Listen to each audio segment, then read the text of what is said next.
Hi everyone, this is Yabin Say from Evika.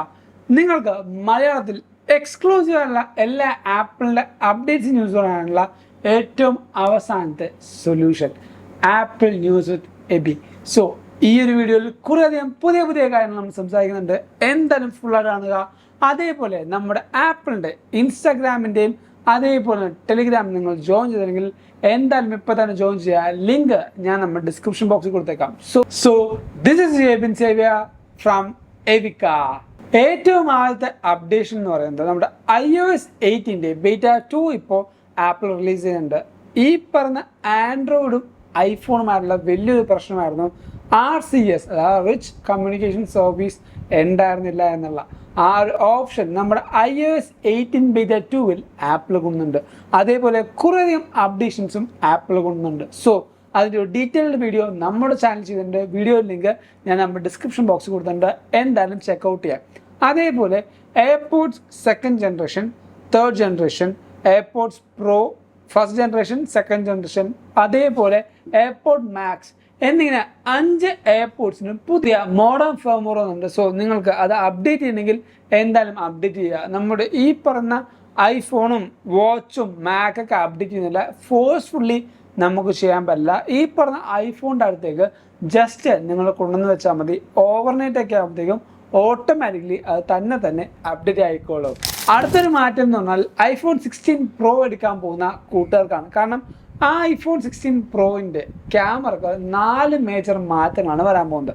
ഒന്ന്, ഈ പറയുന്ന ആൻറ്റി ഗ്ലെയറിൻ്റെ റിഫ്ലക്റ്റിംഗ് കോട്ട് ഉണ്ടാകും. സോ നമ്മളിപ്പോൾ ഫോട്ടോസ് എടുക്കുമ്പോൾ എന്തെങ്കിലും ലൈറ്റ് വരികയാണെങ്കിൽ ആ ഒരു ഗ്ലെയർ നന്നായിട്ട് കട്ട് ചെയ്യാനായിട്ട് ഈ പറഞ്ഞ 16 Proൻ്റെ ക്യാമറക്ക് പറ്റും. അതേപോലെ ഒപ്റ്റിക്കൽ സൂം ബെറ്റർ ആവാൻ പോവാണ്. മെയിൻ ക്യാമറ അപ്ഗ്രേഡ് ചെയ്യാൻ പോവാണ്. അതേപോലെ തന്നെ ഈ പറഞ്ഞ അൾട്രാ വൈഡ് ക്യാമറയും നമുക്ക് അപ്ഗ്രേഡ് ചെയ്യാനുള്ള ചാൻസ് ഉണ്ട്. ആപ്പിൾ ഇൻ്റലിജൻസ് എന്ന് പറയുന്നത് ഈ പറയുന്ന WWDCയുടെ കീ നോട്ടിൽ ഏറ്റവും കൂടുതൽ ഒരു അരമുക്കാൽ മണിക്കൂറും പറഞ്ഞൊരു കാര്യമായിരിക്കും ആപ്പിൾ ഇൻ്റലിജൻസ് എന്ന് പറയുന്നത്. പക്ഷേ ഈ പറഞ്ഞ ആപ്പിൾ ഇൻ്റലിജൻസ് ലഭിക്കില്ല. നമുക്കറിയാം ആപ്പിളും യൂറോപ്യൻ യൂണിയനും എപ്പോഴും ഇടിയാണ്. അതുകൊണ്ട് തന്നെ ഈ പറഞ്ഞ ഓപ്ഷൻ നമ്മുടെ EUവിൽ ലഭിക്കില്ല. ആൻഡ് ഇത് പറയുന്നത് കുറച്ചധികം റെഗുലേറ്ററി ലോവർ റെഗുലേറ്ററി ഇഷ്യൂസ് ഉള്ളതുകൊണ്ടാണ് ഇപ്പോൾ അത് വരാത്തതെന്നാണ് പറയുന്നത്. അങ്ങനെയാണെങ്കിൽ തുടക്കം നമുക്ക് ഈ പറഞ്ഞ EUവിൽ ലഭിക്കില്ല. പോകെ ഓരോ അപ്ഡേഷൻസ് ചെറിയ മാറ്റങ്ങളൊക്കെ ആയിട്ട് EUവിൽ വരും എന്നാണ് നമുക്ക് പ്രതീക്ഷിക്കുന്നത്. അടുത്ത് വരുന്ന മാറ്റം എന്ന് പറഞ്ഞാൽ ആപ്പിൾ വാച്ച് 10 ഈ പറഞ്ഞ ആപ്പിൾ വാച്ച് 10 ഒരു റൗണ്ട് ഡയൽ വരുന്നതാണ് ഇപ്പോഴും കുറേ ആൾക്കാർ വിശ്വസിക്കുന്നത്. പക്ഷെ അങ്ങനെ വരില്ല.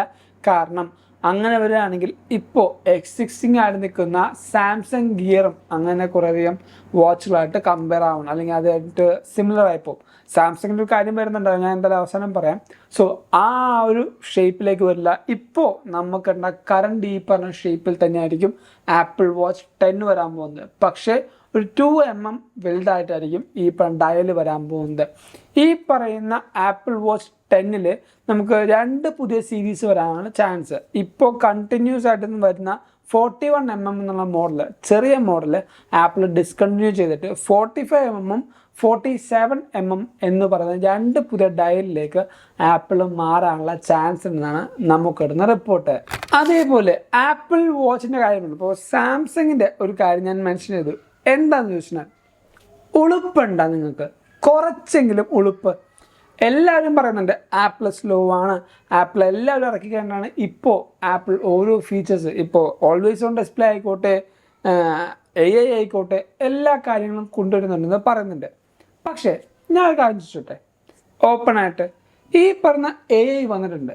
പക്ഷേ ഏത് കമ്പനി ആപ്പിൾ കൊണ്ടുവന്നിരിക്കുന്ന പോലെ ഫുള്ളി ഇൻ്റഗ്രേറ്റഡ് ആയിട്ട് കൊണ്ടുവന്നിട്ടുണ്ട്? ആപ്പിൾ ഇപ്പോഴും ഫുള്ളി ഇൻ്റഗ്രേറ്റഡ് ആയിട്ട് കൊണ്ടുവന്നിട്ടില്ല. ഒരു ചെറിയ തുടക്കം മാത്രമാണ് ആപ്പിൾ കൊണ്ടുവന്നിരിക്കുന്നത്. നമുക്കിപ്പോൾ text to image, text to video എന്നിങ്ങനെ കുറേ ഓപ്ഷൻസ് ഉണ്ട്. അതേപോലെ ChatGPT, കുറേയധികം AI സോഫ്റ്റ്വെയർസും പ്ലാറ്റ്ഫോംസും നമുക്കുണ്ട്. പക്ഷേ ഇത് നമുക്ക് ആൻഡ്രോയിഡിലും കിട്ടും, iOSലും കിട്ടും. എനിക്ക് തൊണ്ട കുറച്ച് സീനാണ്, അതാണ് കുറച്ച് എന്താ പറയുക ഉമിനീരിൻ്റെ പ്രശ്നം വരുന്നത്.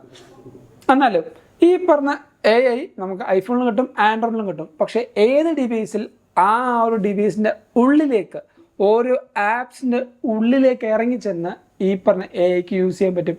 ഒരു ഡിവൈസിനും പറ്റില്ല. ആ ഒരു മാറ്റമാണ് ആപ്പിൾ ഇൻ്റലിജൻസ് എന്ന പേരിൽ കൊണ്ടുവന്നിരിക്കുന്നത്.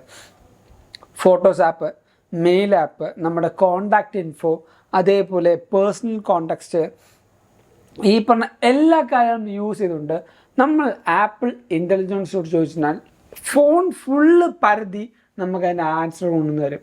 അതായത് ഇപ്പോൾ എൻ്റെ അമ്മക്ക് ഒരു ആവശ്യമുണ്ട്, എൻ്റെ അമ്മയുടെ ഫ്ലൈറ്റ് ടിക്കറ്റ് എന്താണ്, അല്ലെങ്കിൽ എന്നാണ് എൻ്റെ അമ്മ വരുന്നതെന്ന് വെച്ചാൽ ആ ഫ്ലൈറ്റ് ടിക്കറ്റ് മെയിലിലായിക്കോട്ടെ, മെസ്സേജിലായിക്കോട്ടെ, ഫോട്ടോയിലായിക്കോട്ടെ, എവിടെയായാലും പോയി പരതി കണ്ടുപിടിച്ച് എനിക്ക് അതിൻ്റെ ഉത്തരം തരും.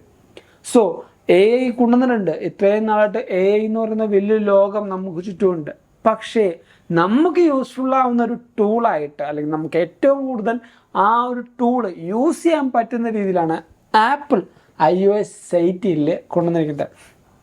സോ ഇത് ഞാൻ പറഞ്ഞത് ആപ്പിൾ ലേറ്റ് ആയിട്ട് കൊണ്ടുവന്നാലും അടിപൊളിയായിട്ട് നല്ല പെർഫെക്റ്റ് ആയിട്ടാണ് കൊണ്ടുവരാൻ പോകുന്നത്. ആൻഡ് ഇവിടെ വന്നിരിക്കുന്ന ഏറ്റവും വലിയ കാര്യം, ആപ്പിൾ എന്ത് ചെയ്യുന്നോ അതേപോലെ കോപ്പി അടിക്കാൻ ഇപ്പോഴും ലോകത്ത് കുറേ കമ്പനികളുണ്ട്. അതുകൊണ്ട് തന്നെ ആപ്പിൾ തുപ്പിയതെന്താണ് അതെടുക്കാൻ വേണ്ടി തന്നെ സാംസങ് ഉണ്ട്. നിങ്ങൾക്ക് ഇപ്പോൾ ഒരു പിക്ചർ കാണിച്ചുതരാം. ഇതിൽ കാണുന്നത് സാംസങ് ഗാലക്സിയുടെ അൾട്രാ വാച്ചും ഗാലക്സി ബഡ് 3യുമാണ്. എന്തെങ്കിലും വ്യത്യാസം നിങ്ങൾക്ക് തോന്നുന്നുണ്ടോ? ഇവൻ ദോ സാംസങ് വാച്ചിൻ്റെ അൾട്രാ സ്ട്രാപ്പ് പോലും സെയിം കളറാണ്. അതെങ്കിലും ഒന്ന് മാറ്റിക്കൂടെ? ആ സ്ട്രാപ്പിൻ്റെ കളറെങ്കിലും പ്ലീസ്. അറ്റ്ലീസ്റ്റ് ഫോട്ടോഷോപ്പ് എഡിറ്റ് ചെയ്ത് ആരെങ്കിലും ഒന്ന് മാറ്റി.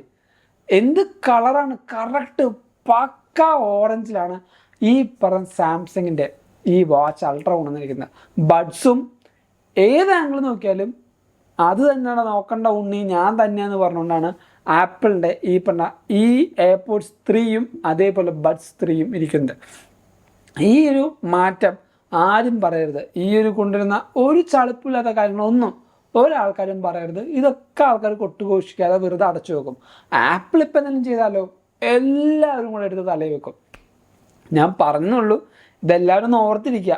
ഈ പറഞ്ഞ ആപ്പിൾ ഇൻ്റലിജൻസിൻ്റെ ബാക്കി കാര്യങ്ങളെല്ലാം ഓൾവേസ് ഓൺ ഡിസ്പ്ലേ കൊണ്ടുവന്നപ്പോഴും കുറേ ലേറ്റായി. പക്ഷേ ഓൾവേസ് ഓൺ ഡിസ്പ്ലേ കൊണ്ടുവന്നപ്പോൾ ആ വാൾപേപ്പർ ഡിമ്മിങ് ആയിട്ടുള്ള ഓൾവേസ് ഓൺ ഡിസ്പ്ലേ ഇന്നേ വരെയും വേറെ ഡിവൈസ് കൊണ്ടുവന്നിട്ടില്ല. അതും നിങ്ങൾ ഓർക്കണം.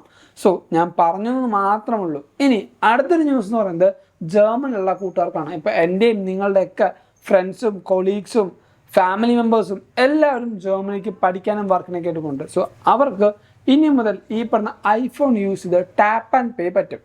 നമുക്ക് ടാപ്പ് ആൻഡ് പേ എന്ന് പറഞ്ഞാൽ ഇപ്പോൾ ഏതെങ്കിലും ഒരു കടയിൽ ചെന്നു, ആ ഒരു കടയിൽ ചെന്നപ്പോൾ അവരുടെ കയ്യിൽ ഐഫോൺ ഉണ്ട്. സോ നിങ്ങളുടെ കയ്യിൽ ഫോണില്ലെങ്കിൽ പോലും കാർഡ് ഉപയോഗിച്ചുകൊണ്ട് നിങ്ങൾക്ക് പേ ചെയ്യാം. ഇനി ഏതെങ്കിലും സാഹചര്യത്തിൽ നിങ്ങൾക്ക് ഈ പറഞ്ഞ കാശ് സ്വീകരിക്കണം, ആ ഒരു ഓപ്പോസിറ്റ് ചെയ്യുന്ന വ്യക്തിക്ക് കയ്യിൽ ഫോണില്ല, പക്ഷെ കയ്യിൽ വാളറ്റിൽ കാർഡുണ്ട്, ആ ഒരു വ്യക്തിയുടെ കാർഡ് ഉപയോഗിച്ചുകൊണ്ട് നിങ്ങളുടെ ഫോണിൽ ടാപ്പ് ചെയ്ത് പേയ്മെൻറ്റ് ചെയ്യാൻ പറ്റും. അതാണ് ഈ പറഞ്ഞ ടാപ്പ് ആൻഡ് പേ എന്ന് പറയുന്നത്. ആ ഒരു ഓപ്ഷൻ NFC യൂസ് ചെയ്തുകൊണ്ടുള്ള ആ ഒരു ഓപ്ഷൻ ഇപ്പോൾ ജർമ്മനിൽ അവൈലബിൾ ആയിട്ടുണ്ട്. നിങ്ങളുടെ കൂട്ടുകാർക്കും ഫ്രണ്ട്സിനും കൊളീഗ്സിനും എല്ലാവർക്കും ഈ ഒരു വീഡിയോ ഷെയർ ചെയ്ത് കൊടുക്കുക. കാരണം ഈ ഒരു ഓപ്ഷൻ, ഈ ഒരു ഇൻഫർമേഷൻ അവർക്ക് യൂസ്ഫുൾ ആവും. സോ ഇന്നത്തെ ഈ ഒരു ആപ്പിൾ ന്യൂസ് ടൈപ്പിൽ നിങ്ങൾ കുറേ പുതിയ കാര്യങ്ങൾ അറിഞ്ഞു എന്ന് വിശ്വസിക്കുന്നു. അതുകൊണ്ട് തന്നെ ഈ വീഡിയോ ഇപ്പോൾ തന്നെ ലൈക്ക് ചെയ്യുക, എല്ലാ കൂട്ടുകാർക്കും ഈ ഒരു വീഡിയോ ഷെയർ ചെയ്ത് കൊടുക്കുക. അതോടൊപ്പം ഇതേപോലെ പുതിയ കാര്യങ്ങളായിട്ട് നമ്മുടെ ചാനൽ എന്തായാലും സബ്സ്ക്രൈബ് ചെയ്യുക, നമ്മൾ സപ്പോർട്ട് ചെയ്യുക. ആൻഡ് ടെലിഗ്രാം വഴിയും അതേപോലെ ഇൻസ്റ്റാഗ്രാം വഴിയും നിങ്ങൾക്ക് അപ്ഡേഷൻസ് ഉണ്ടെങ്കിൽ എന്തായാലും ഫോളോ ചെയ്യുക. ലിങ്ക് ഞാൻ നമ്മുടെ ഡിസ്ക്രിപ്ഷൻ ബോക്സിൽ കൊടുക്കാം. അതോടൊപ്പം നിങ്ങൾക്ക് മലയാളത്തിൽ ന്യൂസ് വായിക്കാനാണെങ്കിലും ഈ പറഞ്ഞ നമ്മുടെ എവിക്കയുടെ വെബ്സൈറ്റിൽ ന്യൂസ് ഉണ്ട്. നിങ്ങൾക്ക് ലിങ്കിൽ ക്ലിക്ക് ചെയ്താൽ ഡയറക്റ്റ് പോവാം, അല്ലെങ്കിൽ www.evika.com ജസ്റ്റ് ഒന്ന് സെർച്ച് ചെയ്താൽ മതി, നിങ്ങൾക്ക് മനസ്സിലാവും. And thank you so much for watching this video. This is Xavier signing from Evika.